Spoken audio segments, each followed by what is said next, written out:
The Fabulous 413 podcast is funded by Dean's Beans Organic Coffee, a locally based, worker-owned company committed to social and environmental responsibility, roasting fair trade, organic, shade-grown coffee since 1993. deansbeans.com. The Fabulous 413 podcast is funded by the UMass 5 College Credit Union, dedicated to creating access to financial well-being for local people, businesses, and communities. Insured by NCUA, umass5.coop. Welcome to the Fabulous 413. I'm Khalees Smith. And I'm Monty Belmonte. Later in the show, the rock-forward power pop of the Glad Machine for Live Music Friday. And we'll chat with Secretary Juana Matias of the Executive Office of Housing and Livable Communities about what important patterns her office is seeing in Western Mass. But first, Pride Month is a short 2 days away. But if you want to celebrate our trans neighbors tomorrow with a fun dance party, you can do that too at Fame in Holyoke. It's time to celebrate.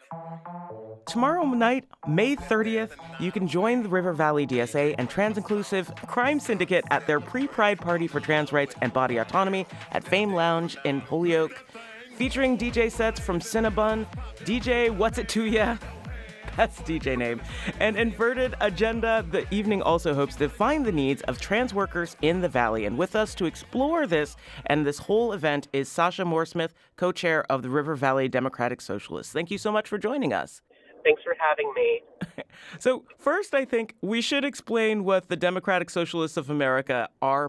Yeah, so the River Valley Democratic Socialists of America is the nation's largest socialist organization.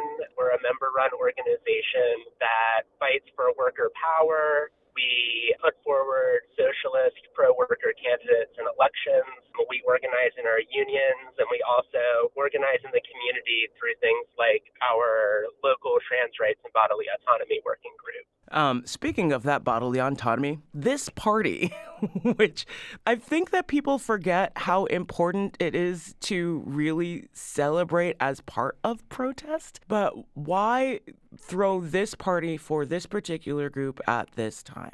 Yeah, right now, trans working class people are so under attack in the nationwide political climate. So we want to organize, but we also need to bring people together in places where you can have fun and be safe and be surrounded by community. We did a party like this earlier in the year up in Greenfield at Last Ditch Bar, and it was a really successful event. You know, socialists and non-socialists alike partying, hearing great music from trans and queer artists in the area. But it's also to draw attention to some of the political organizing that trans socialists in River Valley DSA have been doing over the past year or two. We've been organizing against the end to trans youth care at Bay State. We've also been doing this trans working conditions survey, which I won't go fully into right now, but is one of the other goals of throwing these parties is to, expand the reach of our working conditions survey. Sasha, one thing I wanted to kind of ask about when it comes to, you sort of talked about this being an opportunity to come together while also reflecting on some of the issues that are facing the trans community. Could I ask you a little bit about, I've been talking to a lot of trans people for stories such as like the Smith Title IX investigation, the things like the gender affirming care that's being dropped at places like Bay State Health. It's kind of part of this broader push by the federal administration to paint trans people as a threat, a nebulous threat to, say, the culture of Smith College, or considering gender affirming care a threat to the well-being of children is kind of this framing device that's been used by the federal government. Can you kind of speak to the way, we have a really vibrant trans community here in Western Mass, and a lot of them are involved in arts and music and sort of this culture of expression. And can you kind of talk about the way that sort of juxtaposes against a lot of the rhetoric that comes down about the trans community in hopes to sort of stifle it in public life? Yeah, I think that the image of trans people that's being pushed by the Republicans is obviously out of touch with reality. But I think sometimes the response from the Democratic Party has not been to really celebrate or uplift trans people. It's been to sweep their support for trans people under the rug. And I think that when you're actually in communities with a lot of trans people, you see, like you said, there's a huge degree of creativity within the trans community.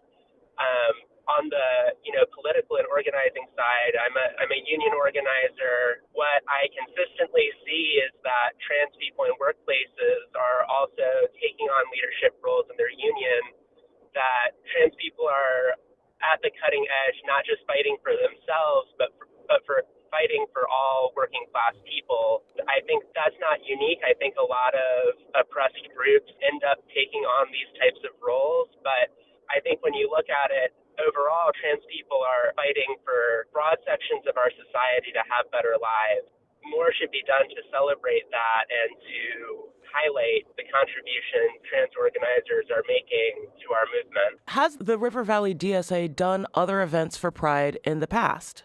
Yeah, we generally participate in Pride events around the valley. We already marched in Northampton Pride, again with the Trans Health Union, and we'll be at Springfield Pride, Holyoke Pride, and Franklin County Pride. I think that sometimes people have an image of Democratic Socialists as Bernie Sanders and his young white guy fan base. But the reality is that here in Western Massachusetts, our democratic socialist movement has been primarily led by trans people and women who have been organizing for years. We also find that queer and trans people are really eager to get involved in political organizing. It's usually one of the events where we get the most interest and we meet the most new organizers who end up joining our organization and getting involved in the work that we do. And I think that another thing that we've always done when we're involved in Pride, because it's usually led by the trans and queer socialists in our organization, is we try to draw, when we're at Pride, we try to draw attention to other issues. So for the last several years, we've always made sure to bring a message of solidarity with the Palestinian people to Pride, and have generally found that, the other people present are happy to have this message of solidarity included, and I think this is true in a lot of places around the country. We would never get anywhere as such a small minority without solidarity from other people, and we also want to share that solidarity back. So that's always been a message that we bring to Pride when we participate there. I know you said you didn't want to get too into the survey, but honestly, it's kind of fascinating. I understand that at its core, the DSA is looking at inequities in the workplace and how to alleviate those for better working conditions so that workers have better lives. But especially because this is the second one that you were running with this particular survey looking for input from the trans community, what were some of the things that you noticed happening in the workplaces of trans folks that really needed to be addressed on your organization's level? Yeah, one of the key goals of running this survey is not just to gather information that we can use to explain what's going on in workplaces, it's also to connect people with union organizers so that people can build protections for themselves in their workplaces. There's kind of the two tiers of discrimination. One is the overt hostility, being denied a job or fired from a job, or openly being discriminated against in a workplace. But in a place like Western Massachusetts, a lot of trans workers are experiencing more subtle forms of discrimination, where you might have a workplace that has an official commitment to diversity, but trans people find that they're never the one who gets promoted, that they're the one who gets blamed when things go wrong, or that they're excluded from certain aspects of the workplace. So our survey seeks to highlight, I think, both of those issues, which are both widespread, but only one of them is sometimes acknowledged. And our argument is that the solution is for people to organize collectively rather than being siloed into individual struggles. I think a lot of times, especially after the Supreme Court ruling on gay marriage, there's been an overemphasis on court battles as a way to move the LGBT movement forward. And I think on the individual level, that looks like expecting HR or employment lawyers to help you. But what we're seeing right now with the Trump administration is that those courts are political. HR is primarily a tool for management, and it may or may not support you depending on what's good for the company. But if we don't rely on these systems above us and instead we try to build workplace power, we don't have to rely on someone else. We can count on ourselves, the people that we have connections with, to ensure that we have the work life that we deserve and that we can continue to build better lives for ourselves. We're speaking with Sasha Mooresmith, the co-chair of River Valley Democratic Socialists, who are running a pre-Pride party for trans workers' rights at FAME on Saturday, May 30th. I need to ask you about the Trans Inclusive Crime Syndicate because it's the best name for a collective ever. How did you get in touch with them? Did they DJ your last party? So I have to be totally honest. I have not had a direct connection there. I had a similar reaction to you when I heard from other organizers of this event. I don't know a lot about them, unfortunately. Well, I guess everybody will just have to find out when they go to the party on the 30th because, I mean, that collective's name is amazing. And I don't know why they're not doing more things because I would go out and see a crime syndicate DJ a party. It's nice to have a crime syndicate that's trans inclusive. Right? You know, the crime syndicates of the past are old hat. Crime does not discriminate. Exactly. You know, this party as a mechanism for getting people together, and then you do have the working conditions survey, but it is also a celebration, and it's a celebration happening in a material moment that can feel very scary and very distressing and can lead to a lot of negative emotions. But can you talk a little bit about how celebration and joy is, and Khalees even mentioned this, you know, can be part of the effort to push back against some of these very distressing material things? How does joy sort of factor in to that overall mission? Yeah, I think that fundamentally we cannot fight back and improve our situation without hope and without the belief that a better world is possible. So I think it's very, very important just to build resiliency and also to build the relationships that it'll take to change things. Yeah, I think that's absolutely crucial. Because if you're just focusing on the negative, it can be so overwhelming that it's detrimental. So at our first party, and this continues, you know, we were able to celebrate the victory of workers at Trans Health in Northampton who formed a union with UAW Local 2322.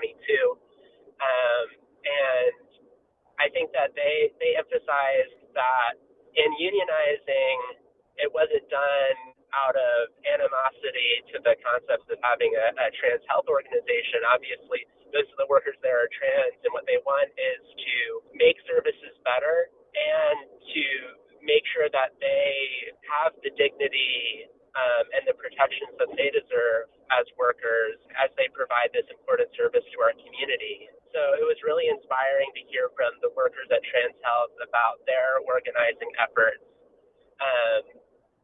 And that's something that, you know, I want to draw attention to.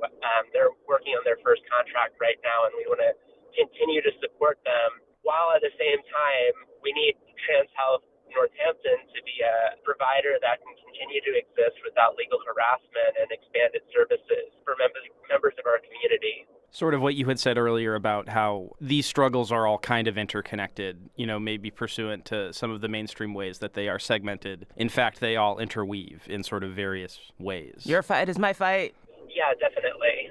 Sweet. Thank you so much. Sasha Mooresmith is the co-chair of River Valley Democratic Socialists. This Saturday, they'll be at FAME Lounge for a pre-Pride party for trans rights featuring the DJs of the Trans Inclusive Crime Syndicate. Seriously, like the best. I feel like I missed an opportunity. Like, that name is so good. But thank you so much for spending so much time with us and talking about these efforts to make sure that all workers have better lives. Thank you so much. Thanks for the assist from Phil Bishop from the NEPM News Department as well. The pre-Pride Party for Trans Rights and Body Autonomy happens Saturday, May 30th at FAME in Holyoke. It begins at 8:30 and features DJ Cinnabon, DJ What's It To Ya, an inverted agenda of the trans-inclusive Crime Syndicate. You can RSVP at rvdsa.org. In fact, we are listening to part of a DJ What's It To You set right now. Nice. I know, right? We've got more party music coming from the Glad Machine for Live Music Friday ahead of their concert at the Drake in Amherst tomorrow night. But first, a look at the housing crisis through the eyes and actions of the person in charge of alleviating that in the Bay State, Secretary Juana B. Matias. You're listening to the Fabulous 413 on 88.5 NEPM. The Fabulous 413 podcast is funded by Visiting Angels West Springfield, providing home care for seniors and veterans in Hampden County, including Angel Care, short-term post-surgery support for seniors and their loved ones. visitingangels.com/West Springfield. The Fabulous 413 podcast is funded by GZA Geoenvironmental, an employee-owned environmental consulting firm in Springfield and Syracuse, hiring entry-level to project managers in ecological and civil engineering to share in GZA's future. GZA.com.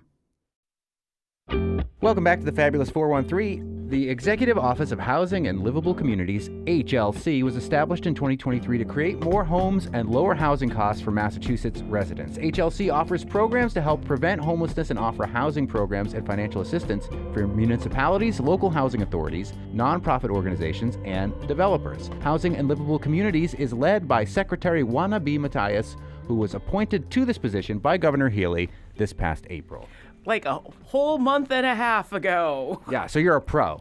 Pretty much. Yeah. Right on. Yeah. The interesting fact is this is my third time in Western Massachusetts. I'm not even 2 months into the role, so it shows that we are committed to this region. We and love that. Understand that we need to be present, understanding, working with you guys hand in hand so that we can move housing production across the Pioneer Valley, rural towns, and our gateway cities. Cool. Excellent. All right, we'll finish this introduction now. Before joining the Healy Driscoll administration, she was appointed by President Biden to serve as the U.S. Department of Housing and Urban Development Regional Administrator for New England, overseeing federal housing programs across all 6 New England states. In that role, she worked with elected officials, community leaders, and the media to advance housing priorities, strengthen local capacity, and forge public-private partnerships that expanded HUD's impact across the region. She's also a former state representative from the 16th Essex District, and the secretary is here in Western Mass for the second time in a month to announce some fair housing awards. Let's start there, Secretary Matias. First of all, thank you so much for joining us. Let's talk about the awards that you've been giving out. Good afternoon, Monty, Khalees. Thank you so much for having me. It is an absolute pleasure to be here with you all. Yeah, we've been in Holyoke for the past 2 days. Yesterday, we were at Holyoke Community College making an announcement around new funding, $1 million to fair housing organizations across the state, 3 organizations out of Western Mass that receive funding to ensure that, we're not just talking about production. We need to make sure people can actually access housing and that they're not being discriminated upon. And so really important announcement at a time when the federal government is backing away from fair housing investments and enforcement. The state is stepping up. There has been a much ballyhooed Governor Healy housing bond bill that is really been implemented to try to bring more housing to the Bay State, tax incentives for more housing. But it seems like these housing initiatives hit a brick wall when it comes to local zoning. There was just a story in North Amherst a week or so ago halting 140 affordable housing units because the neighbors said, we don't want this to happen. So there's an incentive from developers to come in and say, we want to put in 140 units of affordable housing. A couple of cranky neighbors say, we don't want this to happen. Town of Amherst loses on this what would have been elderly housing. Are you running into local zoning in each individual municipality as an obstacle for what the governor's trying to do? Or community opposition in this same way? Yeah, I think you've seen that across the state. That's an example. When we were coming into this administration and trying to enforce the MBTA Act, we saw communities, some say we don't want to do multi-family dense building in our communities, but housing happens locally. And so this administration knows that we can't dictate from Beacon Hill. We need to meet communities where they're at. And we've heard communities say, we need infrastructure resources to really unlock housing production. This is an issue, or that is an issue. And what we need to do is work collaboratively. One of the things that I've challenged is our business sector to step up, because when we think about housing, it's not just a place where someone is putting their head at night to sleep. This has huge, huge ramifications around our ability to remain economically competitive, our ability to continue to attract a workforce. And so there implications beyond just ensuring people have a place to thrive. We need to talk about this as an economic issue that we need to address holistically across the state. But what do you do when there's about money there from the state and then neighbors and or local zoning ordinances thwart the plans to bring this housing that is much needed? I think you need to organize locally. Who are our civic leaders? Like I just mentioned, the business sector is a really important voice. Is there a chamber locally? Are there nonprofit organizations that we're bringing into the discussion? CHAPA has been an incredible partner across the state that has gone on the ground and provided technical assistance. And sometimes it's going to take time, right? It's about bringing stories to the forefront of who we are talking about and getting our neighbors to understand that in the same way that you want your family to live here, to have your children go to schools here, and to be able to, achieve that American dream, other families are entitled to have that as well.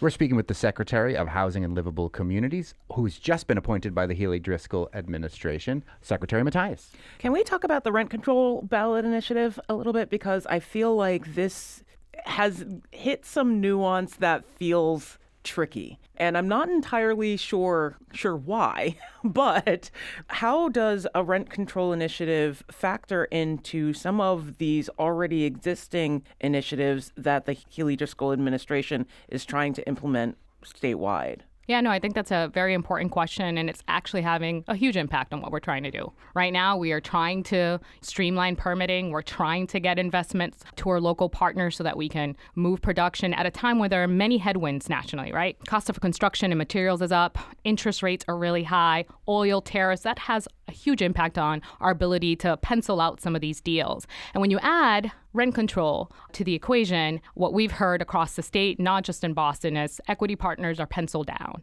And that's exactly what we do not want to see at a time when we need housing and vacancy rates are so low. And so the administration has been very clear that this is a supply and demand issue. We are very focused on increasing supply. And we believe when we do that, that's when we're going to see costs lower. So officially, the Healey Driscoll administration and your office's position on this is rent control in the way that the ballot initiative is written is not the best way to move forward with trying to make housing affordable in the Bay State? That is correct. We think we need to focus on housing production, and the way we do that is by enabling, our developers and partners across the Commonwealth to invest resources into increasing supply. Our next door neighbors right down the street here in Springfield are Wayfinders, who do an incredible amount of work when it comes to affordable housing. They did an interesting report with the Donahue Institute. 175 pages. At UMass. And according to what I have seen from the report, the amount of affordable housing, specifically in Western Mass, or housing in general, we would have the worst rate of housing construction in the country if we were our own state. And Massachusetts doesn't fare much better when it comes to how much housing is being put in. Is that something that rings true to you from that report, that the Bay State writ large is not great at making housing happen fast enough, and that Western Mass in particular would be practically the worst in the whole nation if we were our own state? I wasn't aware of the Western Fact data. That's news to me. What I would say is that Massachusetts is considered the gold standard when it comes to affordable housing production. The infrastructures we have in place as a state, the investments we make. I mean, we not only have federal LIHTC, we have our own state tax credit program, which really can help us close gaps. And so is there room for improvement? Yes. But I think this is not just an affordable housing development issue. Yes, we need to build more affordable housing units. We need more homeownership opportunities. We need workforce housing, right? It's creating housing across the continuum, ensuring that we are addressing income brackets at all levels so that people who live and serve our communities can also have a place to live. Is there a way that the Healey Driscoll office and your office in particular can, I hate using the word rebranding, but kind of explain better about the importance of workforce housing? Because I think what's happening with the affordable housing conversation is a bit of classism. But when people realize that, part of this whole, affordable housing conversation is, making sure that, your kid who has a job at the local Kohl's or something can afford their house, they end up being a lot more receptive to it. The idea of what affordable housing is also lacking a little bit of nuance for the public in this conversation. What can you do to change what people's idea of this is? I think that's an important point, Khalees. I think language matters. And what we meant 3, 4, 5 years ago in terms of affordable, right? Some people might think 30% AMI, 60% AMI. But the truth of the matter is that our police officers, our teachers, The people that make the fabric of a community today are struggling in many instances to be able to afford to live where they serve. And so affordability has taken on a new definition, and it's working class people who are struggling to, keep a roof over their heads. And hence why this administration has been focused not just on, yes, increasing affordable housing production. We need production across all income brackets. We need market rate units. The administration has set a goal of 222,000 units by 2035 in the next decade. And the majority of that is not going to be affordable. It's going to be market rate workforce housing that is needed. And one of the things that I'm very proud of Governor Healy and Lieutenant Governor Driscoll is the fact that, yes, density, we need more units, but we can't also foreclose the ability to achieve the American dream through home ownership. And just a month ago, we announced $25 million that families or individuals who are interested in purchasing a home can reach out to Mass Housing and leverage $25,000 for down payment assistance, bringing down interest rates. And so it's looking at the continuum of what housing means and how are we pulling on all levers to ensure that we're giving people an opportunity, to have a place to call home. More coming up with the Secretary for the Executive Office of Housing and Livable Communities, Juana Matias, as we talk more about the issues that face Eastern Mass versus those in the 4 counties of Western Mass, the partnerships that need to emerge to alleviate them, and more. After which, the rock descends with the Glad Machine for Live Music Friday. You're listening to the Fabulous 413 on 88.5 NEPM. Welcome back to the Fabulous 413. We're speaking with the Secretary of Housing and Livable Communities for the Commonwealth of Massachusetts, Secretary Juana B. Matias. One of the things that is a big deal, specifically in the eastern part of the state, and is one of the main critiques of the Healy Driscoll administration when you see those dump Healy signs in the eastern part of the state, a lot of those people are mad about the MBTA and the initiative to develop denser housing in MBTA communities. There was a very famous town meeting with a gentleman from Marblehead who spoke about how the town of Marblehead wasn't doing its due diligence and was trying to use, again, those local zoning issues to go around the initiative that the Healy Driscoll administration had put in. Tedesco, that's like a golf course, yeah?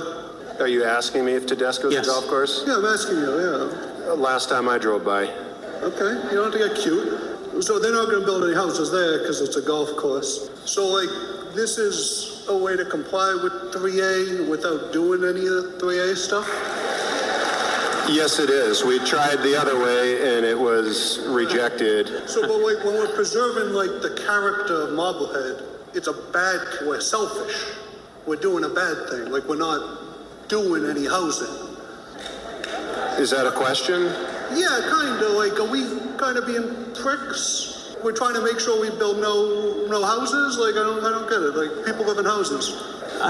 Sir, this is the plan before us tonight, so that's what we're voting on. Okay, I just want to make sure we're voting on nothing substantive. Thank you. I was afraid You're not missing anything. Okay, I happen to know the Lieutenant Governor was with that gentleman yesterday, who's become sort of like a famous meme, at least locally. Are there similar issues in our part of the state? Explain a little bit about what the initiative is and how it affects these MBTA communities, and then let us know if there are ways that there are parallels here in Western Mass. Yeah, I look at the MBTA law, which was passed under the Baker administration, and the Healy Driscoll administration has been very focused on enforcing, as probably the most important tool that we've been able to leverage. In the past 2 years, we've been able to permit 9,000 units, 9,000. And that's just to changing our zoning.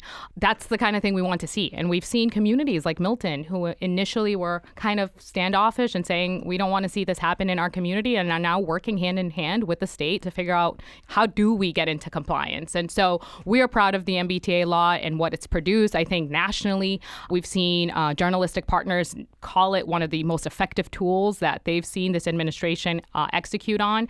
We're not going to solve our housing challenges by just requiring certain communities to carry the burden. Our gateway cities like Springfield and Holyoke and Lawrence, who do already meet a certain percentage of affordable homes, we need other communities to step up and understand that you are just as responsible and also a part of the solution. I think we've seen great success. We're going to continue not to dictate from Beacon Hill. We're going to meet communities where they are locally because we understand that All communities are different, but require everyone to do their part. But it does tap into like a problem that I think is a little uniquely Western Mass, and that's of transportation, how transportation fits into the housing question here, because our public transportation is very limited. That means that if you have a job in the next county, if you live in Hamden and you work in Hampshire, the times that you're available to work and your radius for where you can work is very restricted. Can you talk about trying to alleviate this issue in connection with the MBTA Act? Yeah, no, that is central to the MBTA Act, right? It's transit-oriented development, making sure that where there are transit hubs, that we are building high-density multifamily units, because we know people can access the transportation, the public transit that exists there, and be able to, get to jobs that may not exist in those communities. It also is an incentive for workforce and companies to think about, okay, well, I didn't know my workforce now could actually be in Marblehead or in Milton, because, there are people that are going to be able to live there. We have 167 or 69 communities that are already in compliance. And our Office of Livable Community is going to continue to provide the technical assistance. We're providing funding. We have the MBTA Catalyst Fund, which provides infrastructure dollars to MBTA community compliant communities who are trying to do housing production to ensure that we're moving the needle on this. When we had the Lieutenant Governor on for 413 Day, we were talking about housing as well. And Western Mass has a lot of open space. But the rent that people can garner when they put in new developments here is lower because we're not a part of a big major metropolis hub. Sorry, Springfield aside. As somebody who's working on livable communities, the secretary charged with doing that. And then when you see stories like what happened in North Amherst, where the community comes together and says, we don't want to put in 140 new senior living facilities here. How do we square that circle as this part of the state that has so much space that people could be living in, but there's obstacle after obstacle after obstacle, including the fact that the developers won't make their return on investment that they're looking for? Are there things the state can do more than you're already doing to incentivize more housing for Western Mass? And kind of tying that into the transportation question, therefore bring rural development into this, because you can't develop in Williamsburg. There's like no roads. So I think it's important for us to kind of see what has been accomplished to date. So in the region, we've invested since 2023 $60 million. We've generated 1,000 new units across Western Massachusetts. And you're right, the cost to build here is just as much as it is in Boston, but the rents don't support these capital stacks. But that's where the state and the city need to be partners to say, okay, well, what are the financing pieces of this capital stack? Where do the gaps exist? And how do we come in and play a role so that we can have production happen? And I think those $60 million, those 1,000 units are perfect examples. I was in Holyoke yesterday at South Holyoke Homes, where we have 40 units of modular homeownership opportunities. People were able to purchase a home between $200,000 and $400,000, unheard of in certain regions in the Commonwealth. How do we continue to replicate those examples? Mayor Garcia, the state, the Public Housing Authority came together and troubleshooted around how do we take vacant city-owned land and redevelop it into a thriving neighborhood. And I don't know if you've been there, but I recommend you go out there. And that is just what we should be doing and scaling across the Commonwealth. I was in Springfield a month ago, and we made an announcement on neighborhood stabilization, 3 new homeownership opportunities. And so I think we are doing it. The state is willing to be a partner. I think they're, like you mentioned, infrastructure and transportation needs. We have grants. So if a community is looking at wanting to do development, but they think that whether it's sewer, water, transportation, roads, reach out to us. I think we're in current conversations in Irving around needing to build a road for a potential project down the line. We are providing the funding. And it's not just housing and livable communities. You have the Office of Economic Development. There's MassWorks dollars as well. Listen, you have a governor and a lieutenant governor. I've been in this role for 2 months, that this is their number one priority. And they're constantly looking at ways of how are we moving the needle? Where can we find additional resources? Are there other policy levers we need to be pulling on so that we can continue to do what we need to do around housing? Because we know at the end of the day, this is going to ensure that we remain competitive. Secretary wannabe Matthias from the Housing and Livable Communities Office of the Governor Healey, Lieutenant Governor Driscoll administration, relatively new to the role, only 2 months in. Thank you so much for coming by. We hope to see you in Western Mass again soon. That is right. I will be back third time. Thank you so much for this opportunity. We look forward to engaging with you and ensuring that our residents across Western Mass know that this administration is working on behalf of them. Wannabe Matthias. Oh my God, that is a Just a little thing. Stretch. And now we rock. with the Glad Machine for Live Music Friday. You're listening to the Fabulous 413 on 88.5 NEPM. Welcome back to the Fabulous 413. For today's Live Music Friday, we're hanging out with Western New England's The Glad Machine. Formed in the fall of 2012, The Glad Machine set out to write some of the catchiest rock songs on the vibrant Western Massachusetts music scene. Drawing influence from Cheap Trick, The Posies, Jellyfish, The Beach Boys, and Superdrag, The Glad Machine has honed their sound into a power pop vessel to be reckoned with.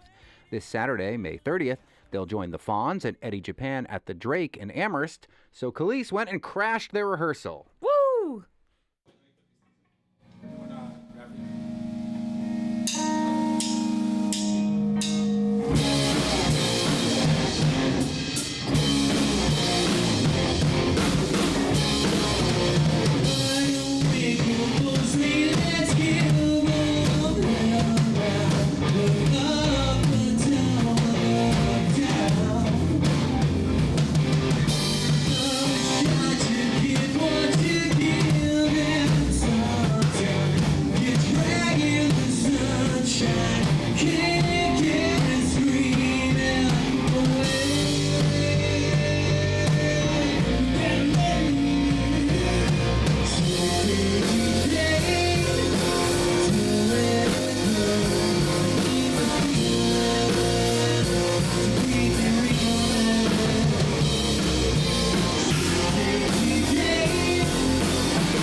It's Live Music Friday on the Fabulous 413, and we are with the Glad Machine, who are performing at the Drake on Saturday, alongside Eddie Japan and the Fonz. Yes.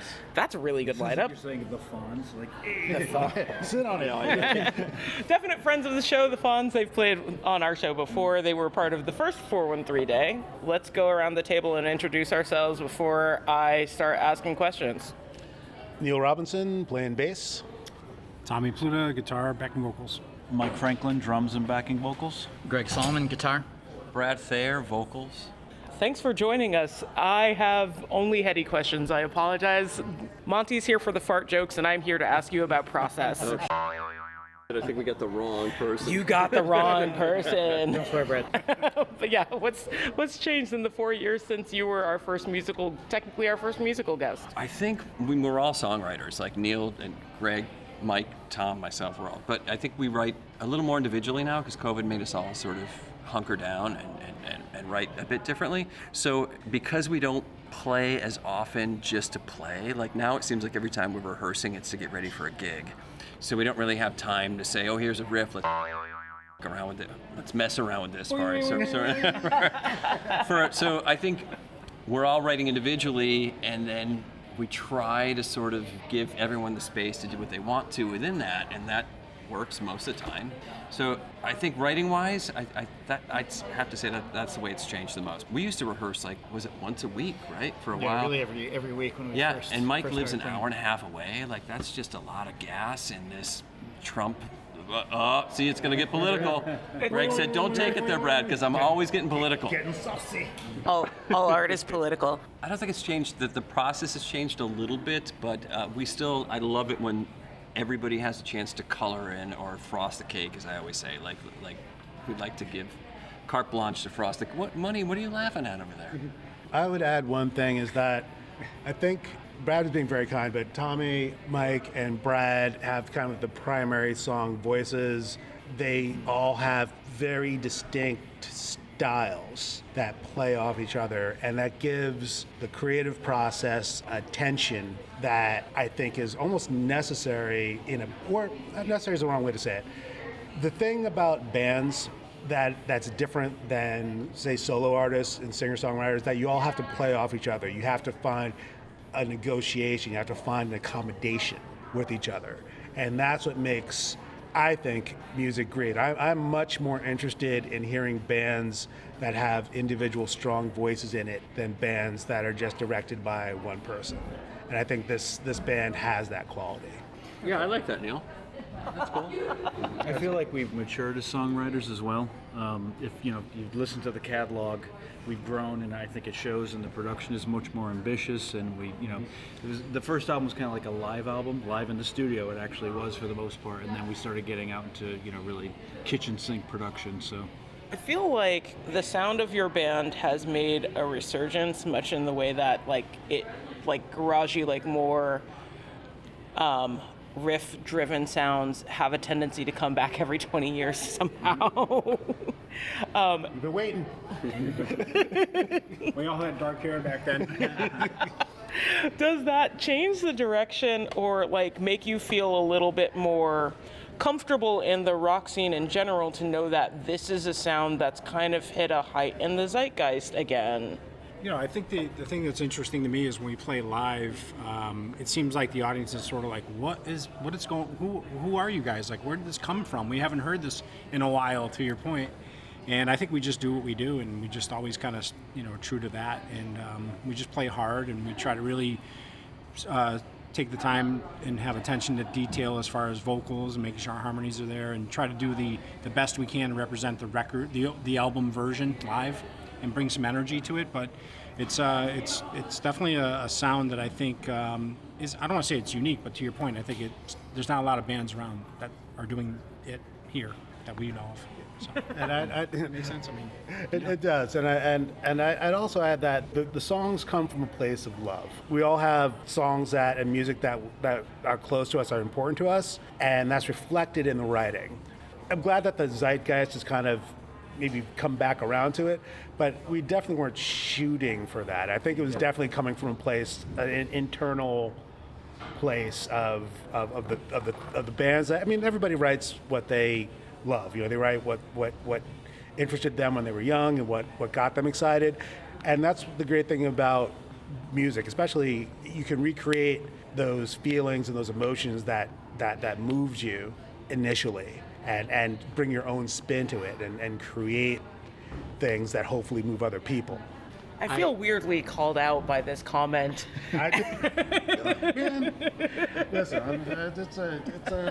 I really enjoy seeing those cycles and those up and downs, and feel like part of a lineage that began a long time before I picked up a guitar, and then that I see younger bands carrying on now, and I'll just shout out this band from North Carolina I saw over in Holyoke at Torytown, no longer a venue, but was a fabulous DIY space.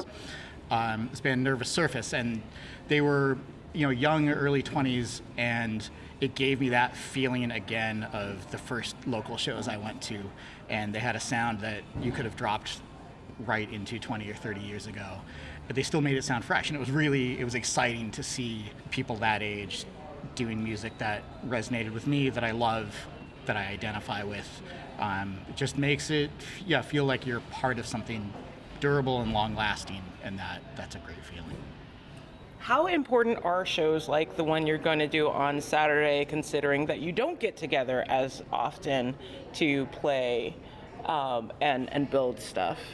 I think it's cool because, some of our friends are playing in the bands that we're playing with, which is really, really great. And I think sometimes we feel like outliers on the scene a little bit because we're maybe too earnest or whatever. Like, it's funny, I was talking with another friend of mine, they're like, oh, that guy, he really is, he's singing. And I'm like, well, that's what we do. Like, I'm singing, like, I want to sing well. we all take what we do seriously. So I feel like in that way we're not. Like, we have friends that play locally that are great bands. So I'm excited to share the room with some friends of ours, and we're going to get a bunch of people out. It's going to be a really fun rock night. I went in the Drake for the first time, and the ceiling is low and it's dark in there, and it just feels like a really cool vibe. So we're excited to do what we do in a space with our friends, and yeah, I think I'm pretty amped about it. And we kind of live in a vacuum, so if we're not rehearsing, we're recording, and it's nice to get out there and actually get that feedback from some other people. That we like this, we don't like that, or whatever the reaction is. And I'll also say that live music is one of the, that's one of the things that makes us human. I always harp on this, but it's like, I think it's elemental. And I think getting together, making music, and having it be appreciated by a crowd of people is the best thing in the world. There's no other feeling like it. It really is. It really is. It's Live Music Friday, and we're with the Glad Machine, and we're going to hear another song. Whatever you say, whatever you do, I'm on the head, I'm walking around. Sometimes I look in the sky, my head in the stars. I wonder what it's like on Mars, keep crashing down to face the truth that I'm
That's Khalees crashing the Glad Machines performance space. Their rehearsal before they get ready to play the Drake in Amherst tomorrow night, Saturday, May 30th, along with the Fonz and Eddie Japan. You can find tickets and info at thedrakeamherst.org and check out Glad Machines albums through their Bandcamp page. Thanks for letting me come in and crash all your practices, dudes.